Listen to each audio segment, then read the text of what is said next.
삼성전자 직원 월급이 평균 1200만원이라는 말이 나오자 직장인 커뮤니티가 순식간에 뒤집혔습니다. 그런데 더 놀라운 건 아직 성과급도 제대로 반영되지 않았다는 점입니다. 지금 온라인에서는 성과급 포함하면 대체 얼마냐? 이게 현실 가능한 숫자냐?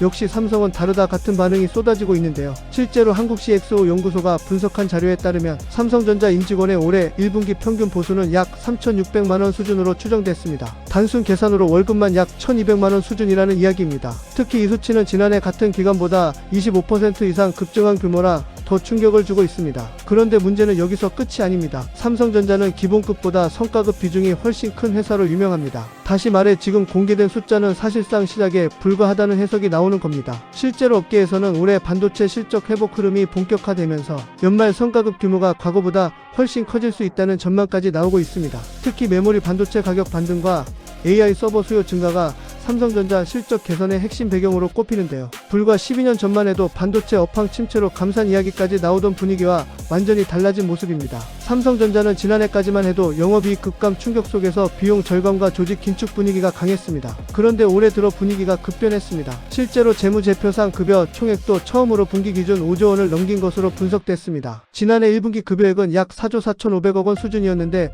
올해는 5조 6천억 원 이상으로 증가한 겁니다. 무려 1조 원 넘게 급증한 셈입니다. 이 수치가 공개되자 직장인들 사이에서는 씁쓸한 반응도 이어졌습니다. 같은 한국에서 일하는데 격차가 너무 크다. 결국 반도체가 답인가?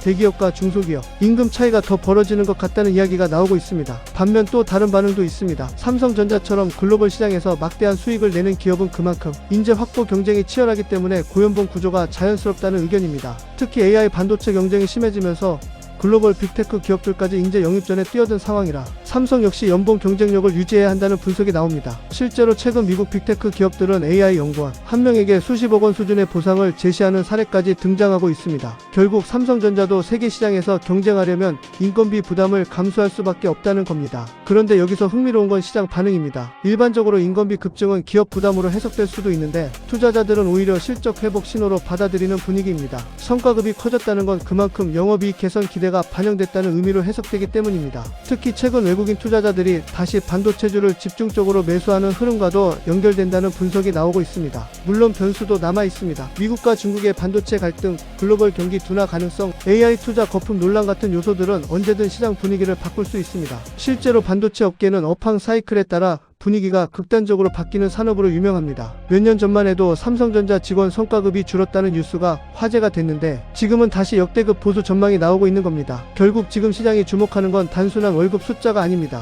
삼성전자라는 기업이 다시 상승 국면에 진입하고 있는지, 그리고 AI 시대 최대 소외 기업 중 하나가 될 수 있는지에 더 관심이 쏠리고 있습니다. 그리고 만약 AI 반도체 경쟁이 지금보다 더 격화된다면 삼성전자 연봉 체계 역시 앞으로 더 크게 변화할 가능성이 있습니다. 지금처럼 빠르게 변하는 반도체와 AI 시장 흐름 속에서 앞으로 어떤 변화가 이어질지 궁금하다면 구독과 좋아요 부탁드립니다.